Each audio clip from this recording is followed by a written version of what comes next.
We find ourselves in the New York City streets as Spider-Man arrives in front of a lineup of Earth's mightiest heroes, the Avengers, made up of a who's who of the House of Ideas' premier crime fighters. The wall crawler wastes no time to inform his fellow superheroes that they're being mind-controlled by a villain calling themselves the Grand Manipulator.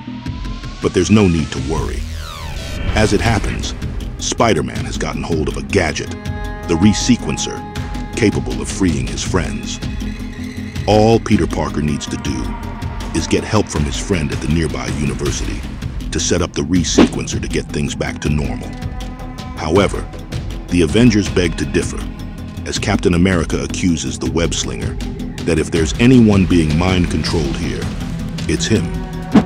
Spider-Man, of course, refutes this, but Marvel's premier super team is not backing down. The God of Thunder, Thor, approaches the wall crawler, making his intentions clear that he aims to take the Resequencer from Spidey's grasp.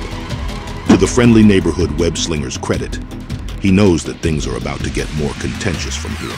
We're not going to get through this without a fight, are we? Please. I don't want to fight the Avengers. I'll probably lose. You probably will.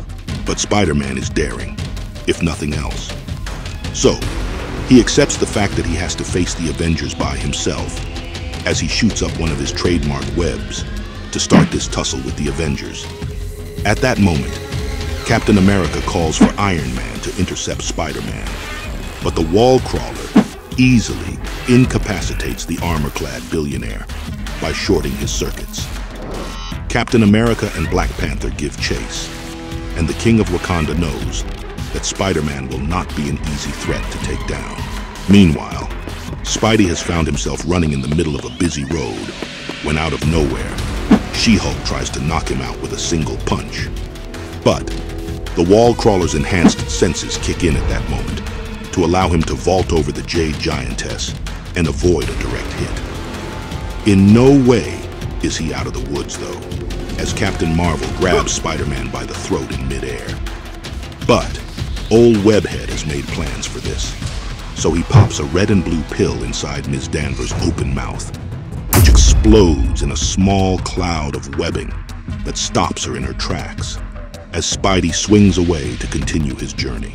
Captain America tries to hurl his vibranium shield at the web-swinging superhero, but Spidey simply catches it and uses the star-spangled hunk of metal as his own tool to get indoors, into an empty office. There, Spider-Man finds that Blade has been waiting for him, and it doesn't take too long before the vampire hunter starts taking swings at Peter. The two exchange a couple of hard-hitting blows until Spidey sees Black Panther ready to come up behind him. The King of Wakanda and the Daywalker tussle with Spider-Man. And if that wasn't enough, even Captain America gets in on the action. But, as with the other Avengers, the wall crawler has made contingencies for things like this. So, instead of rumbling with these three dudes, Spidey whips out a web grenade, which instantly subdues his adversaries at that moment. And like before, he continues to swing his way around the city, but he's not completely out of the woods yet.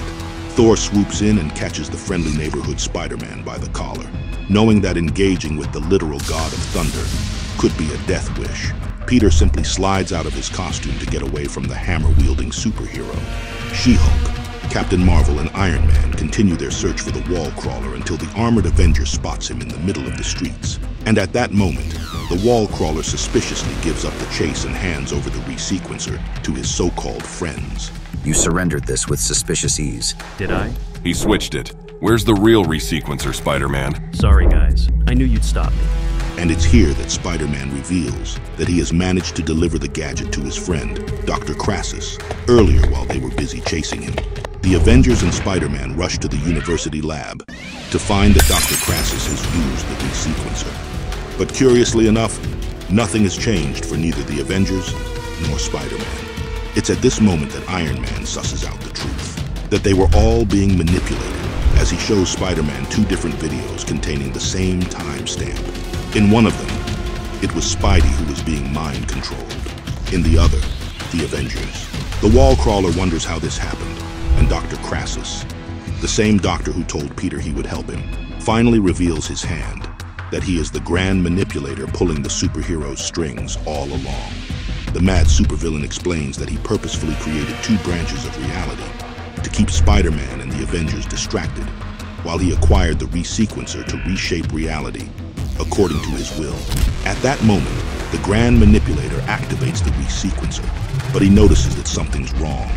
And it's here that Spider-Man reveals that, as with his encounter with the Avengers, he has accounted for this treachery. So, instead of having the resequencer alter the fabric of reality, Spider-Man had rigged it to self-destruct and knock out the grand manipulator along with it. In the end, Spider-Man and the Avengers patch things up before leaving the ruined university laboratory. But just as everyone's leaving, we find Captain America speaking to an unseen force. According to the leader of the Avengers, he knows who's behind all of this. The Grand Manipulator was just a pawn in the game. And just as he's about to step out of the lab, Captain America warns this unseen villain that he's coming for them, that he knows their true identity, and it's none other than the cosmic threat that is the Beyonder. What did you think of this comic book recap? Let us know in the comments. Don't forget to like and subscribe and check out our other videos. Thanks for watching, and take care.